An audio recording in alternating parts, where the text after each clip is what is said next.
Hello everyone. England cricket team का दौरा है पाकिस्तान शेड्यूल है और टेस्ट सीरीज के लिए इंग्लैंड क्रिकेट टीम पाकिस्तान पहुंच रही है। इससे कब टेस्ट सीरीज से जो पहले थी T20 सीरीज खेली गई थी, 60 T20 मैचेस पर मुश्तमिल सीरीज थी जो कराची और लाहौर में खेली गई थी और इंग्लैंड ने वो सीरीज अपने नाम कर ली थी। और अब England cricket team Ben Stokes की कप्तानी में टेस्ट सीरीज खेलने के लिए पाकिस्तान आ रहा है और 27 नवंबर को उनकी पाकिस्तान आमद शेड्यूल है।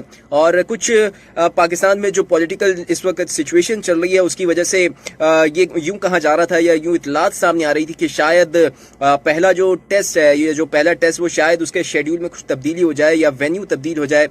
शायद उसको कराची में शेड्यूल करने की बातचीत चल रही थी या तजवीज़ ज़ेर गौर थी, मगर अब अच्छी खबर ये सामने आई है और ख़ास तौर पर रावलपिंडी के जो शायकीन क्रिकेट हैं, जो फैंस हैं, उनके लिए अच्छी खबर है कि पाकिस्तान क्रिकेट बोर्ड ने यह फैसला किया है कि फ़िलहाल जो अब तक जिस तरह का शेड्यूल था, जिस तरह का मुरतब किया गया था शेड्यूल, वो वही रहेगा। कोई तब्दीली नहीं की गई है। वेन्यू सारे वैसे के वैसी हैं। जो शेड्यूल है वो उसमें कोई छेड़छाड़ नहीं की गई है। पहला टेस्ट जो है 1 दिसंबर से रावलपिंडी में शेड्यूल है और उसकी तरह पहला टेस्ट रावलपिंडी में है, दूसरा मुल्तान में और तीसरा कराची में खेला जाएगा। और ये 3 वेन्यूज ही टेस्ट सीरीज की मेजबानी करेंगे और कोई छेड़छाड़ शेड्यूल से नहीं की गई है। अब सवाल ये पैदा होता है कि इंग्लैंड ने तो अपना स्क्वाड जो है वर्ल्ड कप से पहले ही अनाउंस कर दिया था। T20 वर्ल्ड कप से पहले ही टेस्ट सीरीज के लिए स्क्वाड का अनाउंसमेंट कर दी थी, लेकिन पाकिस्तान की स्क्वाड की अनाउंसमेंट टेस्ट सीरीज के लिए, इंग्लैंड के खिलाफ टेस्ट सीरीज के लिए अब तक अनाउंसमेंट नहीं हुई है। तो सवाल यहाँ पे पैदा होता है कि कब तक अनाउंसमेंट मुतवक्की है।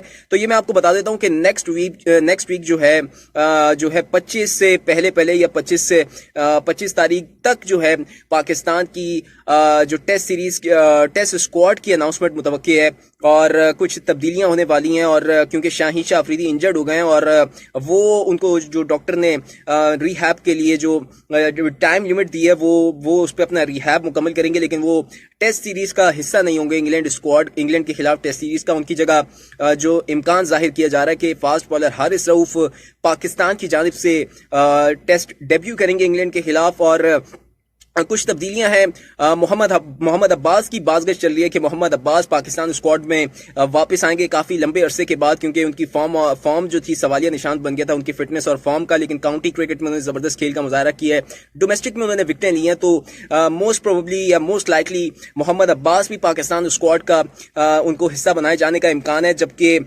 एक और नाम डोमेस्टिक का उभरता हुआ लेग स्पिनर इब्रार अहमद जो है, उनके चर्चे चल रहे हैं काफ़ी और लेग स्पिनर है, ज़बरदस्त लेग स्पिनर है, मिस्ट्री स्पिनर कह लें कि उनकी जो लेग स्पिनर है जबरदस्त। उन्होंने डोमेस्टिक में भी विकेटों के अंबार लगाए और जबरदस्त खेल का मुजाहरा कर रहे हैं। और इम्कान ये भी जाहिर किया जा रहा है कि शायद इब्रार अहमद भी पाकिस्तान टेस्ट स्क्वाड का हिस्सा होंगे इंग्लैंड के खिलाफ। ये तारीखी जो टेस्ट सीरीज होने जा रही है, इंग्लैंड स्क्वाड में बड़े बड़े नाम मौजूद हैं।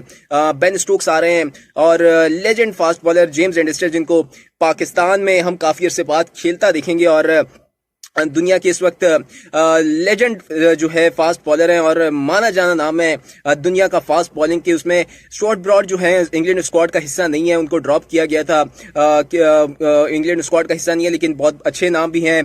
जैक क्रॉली होंगे, बेन फोक्स होंगे, बेन डेकेट शामिल है उसमें। तो बड़ा अच्छा तगड़ा स्क्वाड है इंग्लैंड का भी। और बेन स्टोक्स आ रहे हैं जिन्होंने अभी T20 वर्ल्ड कप में इंग्लैंड को जो है चैंपियन बनवाने में अहम किरदार अदा किया। और जब विकेट पर डट जाते हैं तो फिर उनको आउट करना मुश्किल हो जाता है। और जब बॉलिंग में आते हैं तो बॉलिंग में भी अच्छी जो है नपी तुली बॉलिंग करते हैं बेन स्टोक्स। और तगड़ा स्क्वाड है इंग्लैंड का और पाकिस्तान की अब स्क्वाड की अनाउंसमेंट की देर है और कुछ नाम जेरे गौर है। मुशावरत जारी है चीफ सेलेक्टर की रमीज राजा के साथ और बाबर आजम के साथ। अब देखते हैं किन नामों पर इत्तेफाक होता है।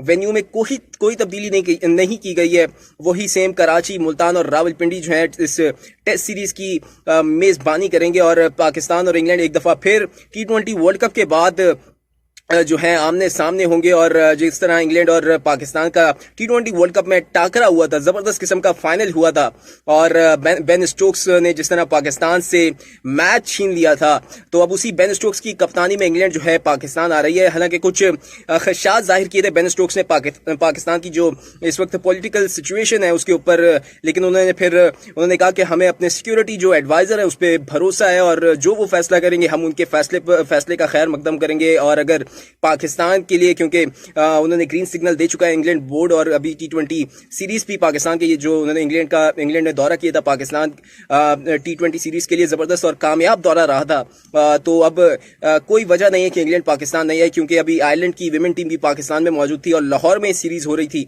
तो जबरदस्त उसका भी इनेकाद हुआ है। तो ये तो तय है कि इंग्लैंड क्रिकेट टीम अब पाकिस्तान आ रही है, और शेड्यूल में कोई तब्दीली नहीं है, वेन्यू में कोई तब्दीली नहीं है, और तमाम मैचेस जो हैं अब अपने मुकर्रर वक्त पर होंगे। ये पीसीबी की तरफ से फैसला आया है, और बस मैंने कुछ नाम बता दिए कि कौन से स्क्वाड में क्या तब्दीली होने जा रही है और कौन कौन शामिल होगा। बाबर आजम जो है कप्तानी करेंगे। अब बस देर है स्क्वाड की अनाउंसमेंट की। 27 नवंबर को इंग्लैंड क्रिकेट टीम रावलपिंडी पहुंच रही है, और इस्लामाबाद पहुंच रही है, और रावलपिंडी में ये मैचेस, पहला जो टेस्ट है 1 दिसंबर से रावलपिंडी में शुरू होगा। तो आज की व्लॉग में इतना ही। उम्मीद करता हूं मेरा व्लॉग आपको पसंद आया होगा। अगर पसंद आया तो लाइक जरूर कर दीजिएगा, अपनी राय का इजहार कमेंट में जरूर कीजिएगा, मेरे चैनल को सब्सक्राइब कर लीजिए, सपोर्ट करते रहिए। शुक्रिया।